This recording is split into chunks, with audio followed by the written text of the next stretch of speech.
Dadalhin po. Ano pong oras ngayon dyan? Ngayon po, dito sa Dubai, alas 11 po. 11:09 po. Oo. Ng umaga. Matagal na po kayo dyan? Bago lang po. Bali, patapos pa lang yung kontrata ko this coming May. Dati po akong Saudi. Galing po ako sa Saudi. 15 years po ako doon. Okay. So, saan po ang province nyo sa Pinas?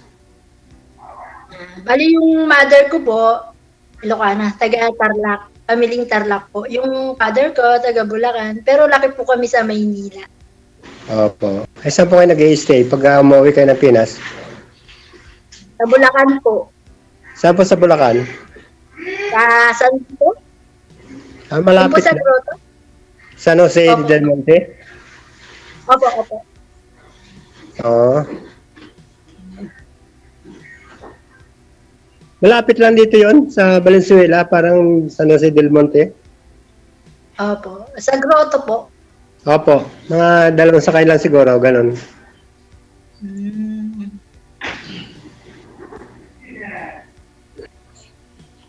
Sino po anak nyo? 2 po. 2 lalaki. Oo. Isang 20 years old, isang 21-year-old. So, nandito sa Bulacan ngayon, nagpe-permi yung anak mo?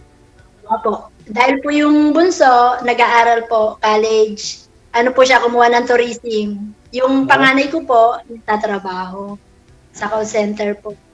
Oo. Nagtrabaho na pala yung panganay. Opo. San Jose del Monte. Malapit kayo sa Grotto, ma'am? Opo, malapit po kami dun, sir. Sa Grotto.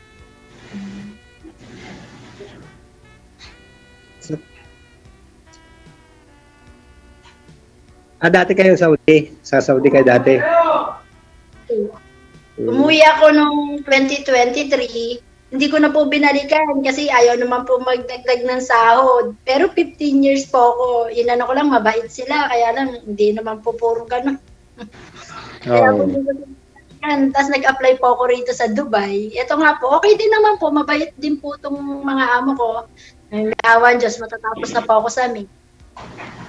Ilan po ilan ang anak ng amo nyo? Ilan ang bata? Dito po, 3, malalaki na po, wala pong bata. Mga binatilyo. Opo, mababait. Magagalang na bata, hindi ka kakaba-kaba na tulad ng ibang Saudi. Na, alam nyo na yung mga Saudi na mga binatilyo, nako. Sige. So, ano po tayo ngayon, ma'am? Searching din po kayo ngayon, ma'am? Naghahanap po kayo ng papangasawa pag umuwi ka na ng Pilipinas? Siguro po, kung may ibibigay si Lord, bakit po hindi? Alamin niyo po yun, sir. Go ahead. Kailan mamangawin nyo ng Pinas? Sa sa May. May 20 nito? Year na ito? May or June, kasi depende po rin sa yung parang resident ID nila. Ganun po. Malapit na pala. Malapit na rin. Opo, malapit. Awan Diyos.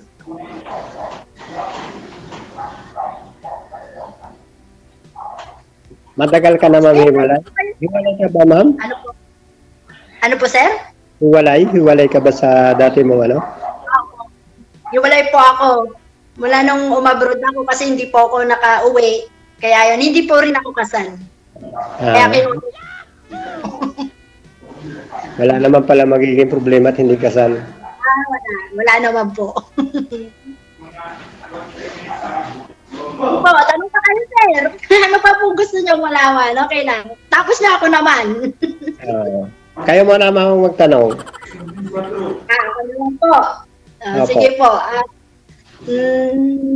Ilan po ang anak niyo, sir?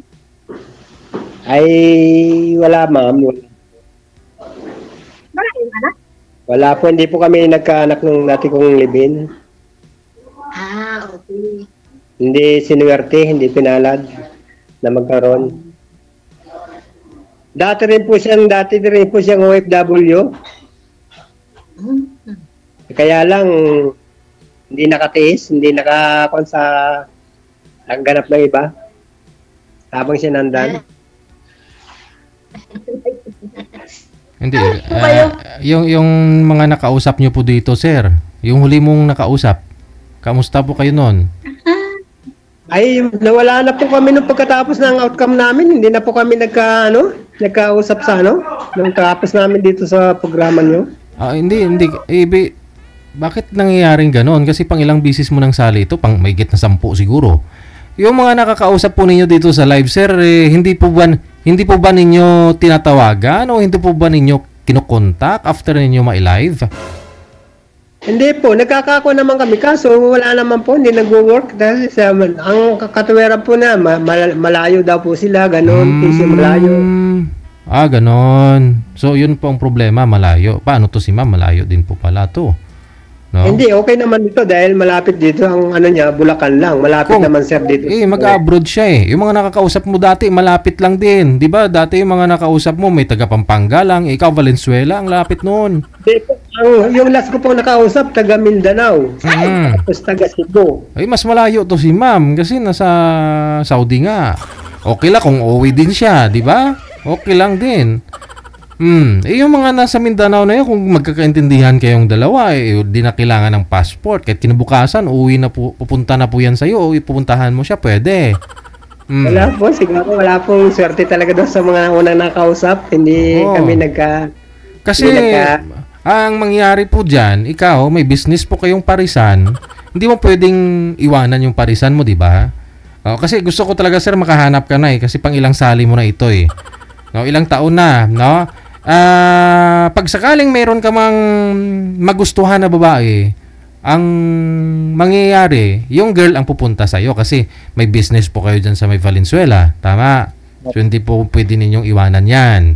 So, ang mangyayari ngayon, ikaw po ang pupuntahan ng babae.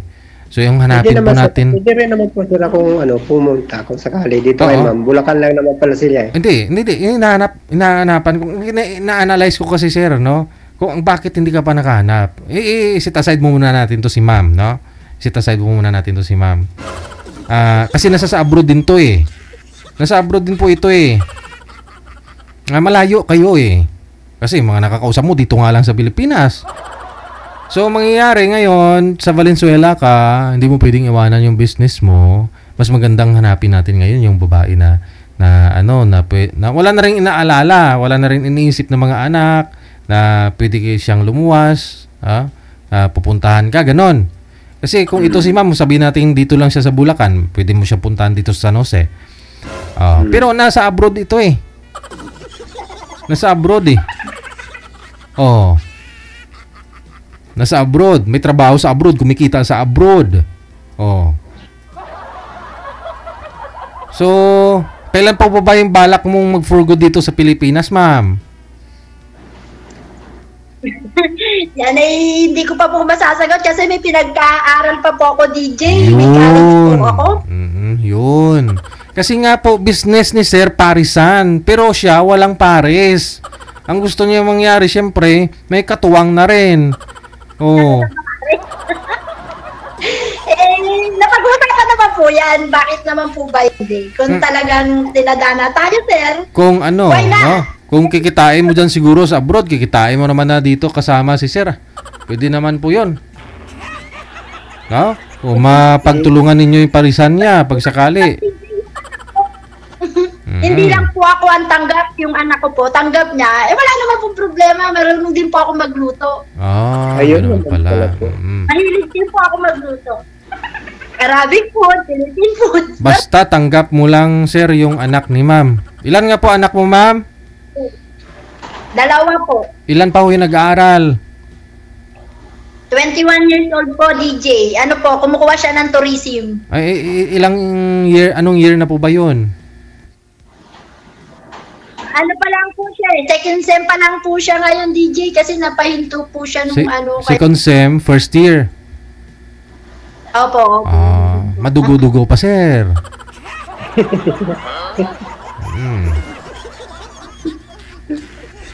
Kasi yung mga comment kasi, sir, sa live natin, no? Kung bagbabasihan din po natin, parang naawa na sila sa'yo eh. Kasi pang ilang sali mo na po ito. Oo. Kalima na po. Baka lumamig na yung sabaw ng Paris mo, sir.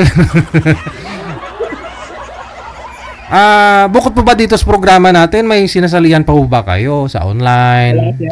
Wala po iba, wala. Oo, hindi po kayo mahilig magkaroon ng chat, sabi natin, sugal, pagdating sa pag-ibig, no? Pagkasakali, mag-friend request ka doon sa mga dumadaan sa newsfeed mo nagsasuggest. Nagsasuggest na maging friend mo, i-add friend mo sila, i-PA mo, ganun ba? Pero number one problem natin dito, signal niya, ma'am, hindi gumagalaw. Ma'am, teka po DJ, bubuksan ko po yung VPN. Hindi, si sir. Sandali lang po DJ yan. Okay po yung signal mo, ma'am. Kay sir po yung may problema, hindi siya gumagalaw. Nawala na nga. Yun pa yung problema ngayon, no? Kung malayo kay sa isa't isa kasi nawawala siya, walang signal. Nung nakaraan, ganun din. Sana sir, nagpakabit ka po ng dyan, wifi sa parisan mo para at least yung mga customer mo magtatambay, pag gutom, kain. Ganun. Tawagan po natin ulit, ma'am. Cancel niyo po muna yung tawag ulit.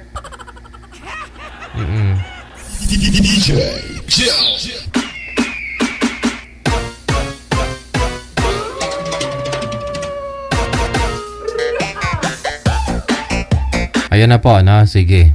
Sana magkaigihan na kayong dalawa. Pero daming dapat i-considerar dito kasi una, single mom si girl, may anak na nag-aaral pa, no? Although na si sir, walang anak ito, no? Pero baka naman sir, naghahanap pa kayo ng anak, sir. Hindi na sir, Ay, wala na. Mahalaga po yung may makakasama na sa buhay. Okay. Opo. Kasi wala po talaga kayong anak eh. Ilan taon na po kayo, sir? 56 na, ma'am. 56. 56. 51 po ako.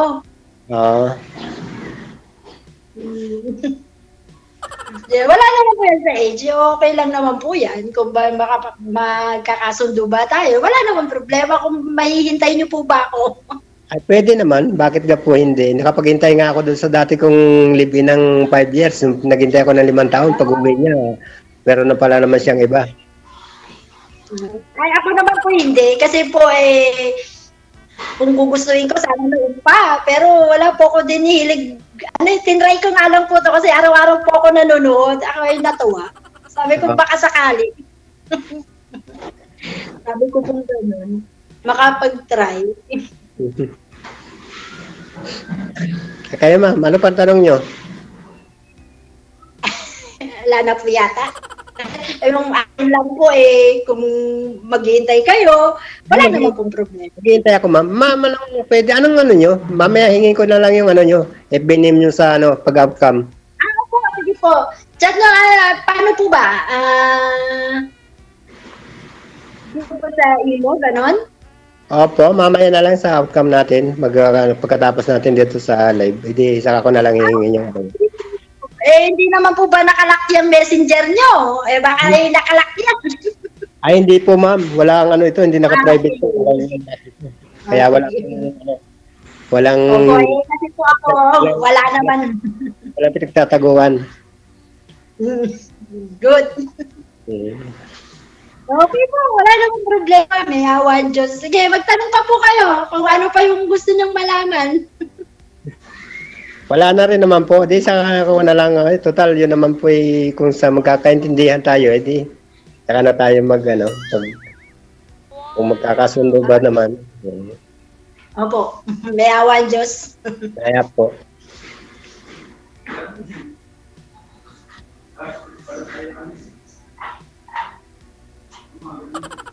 Wala na po ba kayong gusto pang itanong? Baka po, may bisyo po ba kayo?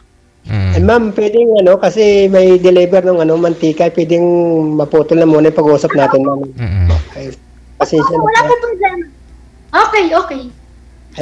Sige, na. Connected naman na po kayo, magbigay na lang po kayo mamaya ng inyong mga account dyan. Thank you so much. Magandang hapon. Thank you. Salamat. Thank you, sir. Ayun, may may nag-deliver pa ng mantika, ma'am.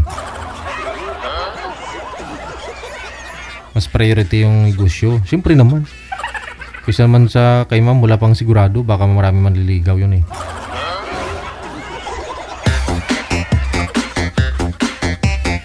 Kasi pang mahigit na 10 siguro si sir na naka-join din eh.